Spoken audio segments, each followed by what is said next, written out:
bernama Cinderella.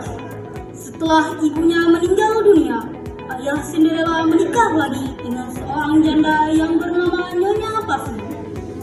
Suatu hari, ayah Cinderella pergi meninggalkannya karena alasan pekerjaan.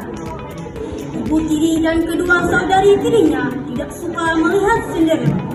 Alhasil, mereka mengubah kehidupan Cinderella menjadi layaknya neraka. Cinderella, tidakkah kau melihat betapa menjijikkannya lantai ini? Kau bahkan tidak bisa melakukan hal kecil seperti ini. Dasar tidak becus. Iya, terlambat. Kami meminta sekarang cepat makan. Jangan lupa buat sembilan enak. Bagaimana tidak becus? Baik ibu, baik kakak. Begitulah kehidupan Cinderella setelah kepergian ayahnya. Hari demi hari pun berlalu.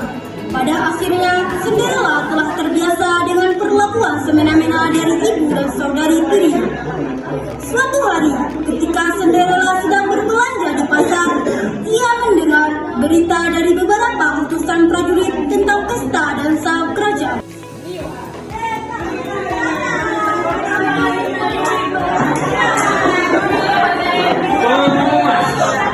Raja mengundang para gadis muda untuk menghadiri pesta dansa kerajaan minggu depan.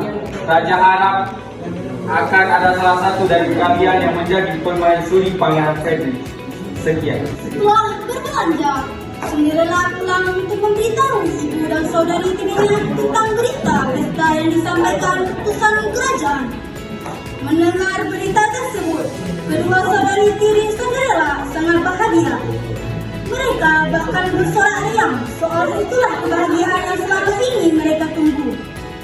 Selama 1 minggu itu, Cinderella sibuk menyiapkan gaun yang akan dikenakan kedua saudari tirinya, sampai ia lupa untuk menyiapkan gaunnya sendiri. Cinderella, kakak sudah menyiapkan gaun untukmu? Oh iya, jangan lupa aku juga tambahkan beberapa kacamata untuk kenakan nanti. Baik kakak. Tiba hari raya. Cinderella, kenakan aku dan sisir rambutku. Cinderella, mana permainan aku?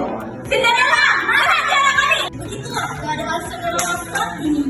Ia merasa sangat kelelahan, tapi tak ada yang menyebabkannya. Wah, anak ibu cantik sekali. Ibu yakin pangeran akan terpikat sama salah seorang dari kalian. Dan begitu, kita akan hidup enak. Pintar dari masa pagi.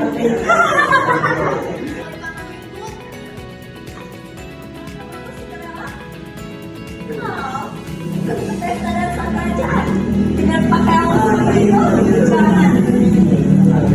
Tapi Bu, tidak ada salahnya aku ikut. Semua gadis muda diperbolehkan untuk menghadiri pesta itu. Cinderella. Kau tidak pantas datang ke istana negara. Sekalipun kau pantas, aku akan menyusahkanmu. Paham? Kepergian ibu dan saudari tirinya, Cinderella merasa sedih dan kecewa. Ia sangat ingin menghadiri pesta dansa kerajaan tersebut. Namun, ia tak kuasa melawan perintah ibu tirinya. Ia hanya bisa menangis sembari melihat foto ibu. Andai saja aku ada di sini, pasti aku akan menghadiri pesta itu. Ketika Cinderella sedang menangis, tiba-tiba muncul cahaya gemerlap dari ibu peri muncul di hadapan Cinderella. Jangan bersedih, Cinderella. Aku tahu betapa baiknya hati dirimu. Siapa Anda? Aku adalah temanmu. Aku datang untuk membantumu pergi ke pesta dansa. Benarkah? Tapi aku tidak punya gaun yang layak. Jangan khawatir. Kau hanya perlu membawa sebuah labu, beberapa tipis dan 2 ekor makanan. Menurut dengan melihat tongkat sihir ibu peri, labu berubah menjadi kereta kuda yang indah, tikus-tikus menjadi kusir dan pelayan, dan kadal-kadal menjadi pengawal. Wah, ini sangat luar biasa. Terima kasih, Bu Peri. Ingatlah satu hal, Cinderella. Kerajaan ini akan berakhir tepat pada tengah malam. Jadi sebelum tengah malam, kau harus kembali. Mengerti? Mengerti, Bu Peri. Aku tidak akan pernah melupakannya. Pergilah dan bersenang-senang. Aula istana penuh dengan tamu-tamu yang sedang berdansa, tetapi pangeran terlihat sedikit bosan.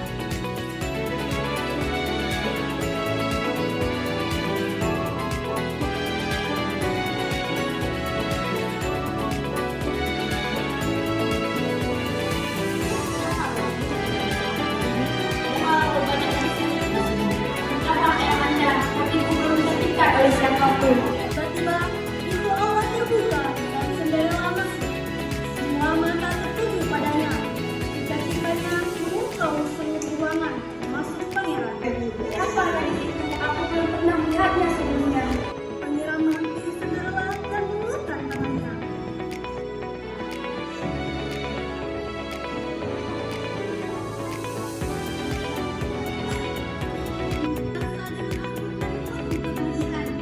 Ibu tiri dan Anastasia dan Gisela yang menghadiri pesta itu sama sekali tidak mengenal Cinderella. Cinderella dan pangeran terus berdansa dan bersama. Mereka merasa dekat dan bahagia. Namun tiba-tiba semua wanita di sana mulai berdiri. Cinderella segera berlari meninggalkan aula. Namun ketegasannya salah satu sebab pekerjaan terdapat dan terjatuh.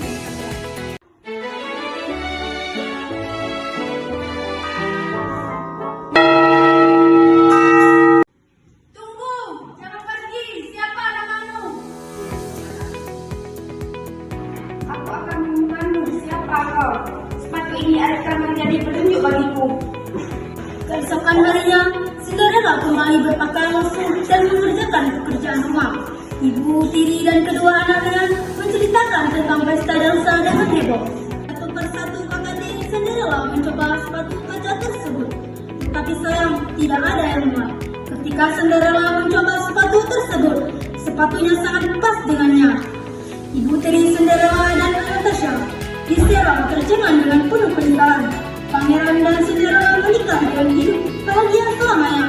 Cinderella yang baik hati memaafkan ibu dan saudara tirinya, meskipun mereka telah memperlakukannya dengan baik. Mereka hidup bahagia selamanya. Kisah Cinderella ini membuktikan bahwa kebaikan hati dan kesabaran akan selalu mendapatkan balasan yang setimpal.